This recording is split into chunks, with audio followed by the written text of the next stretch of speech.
MikaFabs. And I'm Excoundrel. And we are back for another Wild Rift region breakdown for you guys. We had a blast this year watching teams from around the world develop their playstyles and hone their strategies in Wild Rift's Year 0. Now we're digging into what's to come in Wild Rift's Year 1. And in this episode, we're focusing on key players and top plays from 3 of the teams that competed in the Huraian Cup. Representing the Europe, Middle East, and Africa region at the Huraian Cup was Team Queso. Specializing in late-game teamfights and objective control, we expected to see a careful and reserved early game while they scaled into their comfort zone. What we actually saw while watching Team Queso's matches was their Baron laner Acolyte making play after play after play. This guy was an absolute monster throughout the tournament, especially on his Darius.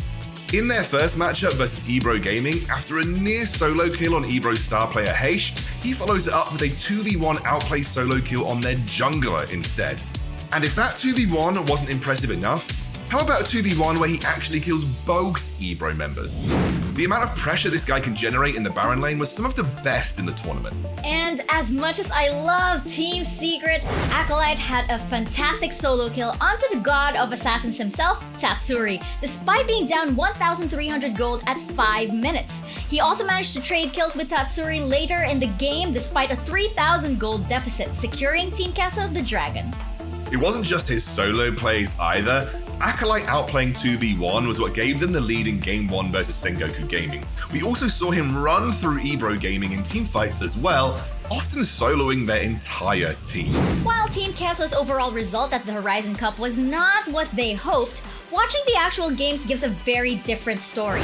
Team Queso in all 8 games managed to secure at least 1 dragon, showing that their objective setup is good enough to work against the best international opponents. They also were ahead in gold after 10 minutes in both games versus Sengoku, while in many of their losses, the gold remained close throughout the mid-game. Team Queso has proven that Europe's style can work on an international stage versus the best of the best. And with the experience from the Huraian Cup they'll be taking home to Europe, we can expect that those flaws will be fixed sooner rather than later. However, the other strong teams in the region, like Rix GG, Unicorns of Love, and Gamelord, now have plenty of examples about how to take down Team Queso. If Queso can manage to close out their winning games, or maybe if Acolyte can get a few more solo kills, we might be looking at a very scary region for Wild Rift esports in the near future. TSM entered the Huraian Cup through Brazil's qualifier in one of the best Wild Rift series we have ever seen. By beating their nemesis So Agradece in a 7-game best-of-7 series, their tenacity earned them the honor of representing Brazil on the international stage. While it's always fun to watch a super fed damage dealer carry a fight, it's even more amazing when a player can have that type of impact without the gold. And for TSM, that was their support player Carlito on his Galio. Carlito's Galio pick made the champion look absolutely broken. By rushing Deadman's Plate, Carlito used the movement speed to rotate fast and engage fearlessly at every opportunity. In their series versus Tribe, he even combined it with the Glorious Enchant to dive the inhibitor turret and give starting his first death of the game. Carlito didn't just have the movement speed though, he also had the mechanics to back it up. He basically single-handedly killed Rolsterwise Salem with a perfect flash engage, setting them up for a strong early game in their eventual win versus the Korean powerhouse. But enough about his offense, let me tell you about his defense. Carlito completely countered Tribe Gaming's engage-style composition in Game 1 of their series with great positioning and perfect ultimates. Carlito would stay near his team but far away enough where he couldn't get CC'd, and whenever Tribe would pull the trigger, he would counter it perfectly with a well-timed ultimate, following it up with that CC right after.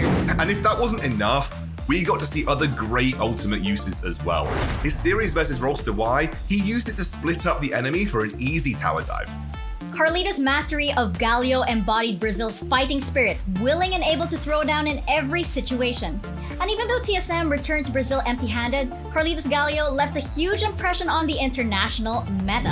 When Brazil returns to the international stage, whether in the hands of TSM or So Agradece or maybe a new up-and-comer, what else will they be able to show to the world?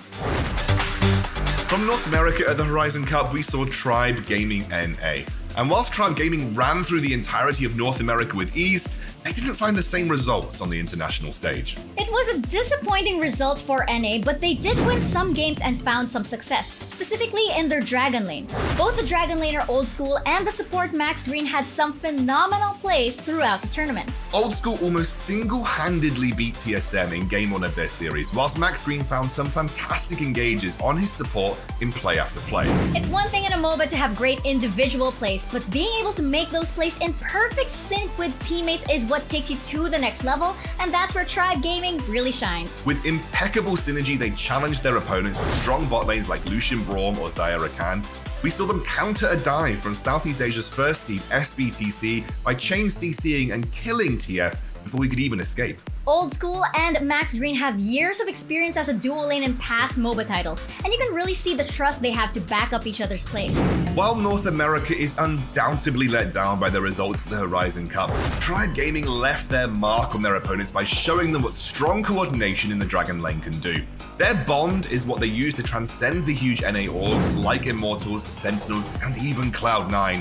And if Tribe Gaming can take that dual lane synergy and turn it into team synergy, we might be seeing Tribe Gaming dominate other regions like they dominated NA. So which of these teams is best poised to improve their standing internationally in 2022 and why? Let us know your hot takes in the comments and come back for even more episodes of Wild Rift Region Breakdown.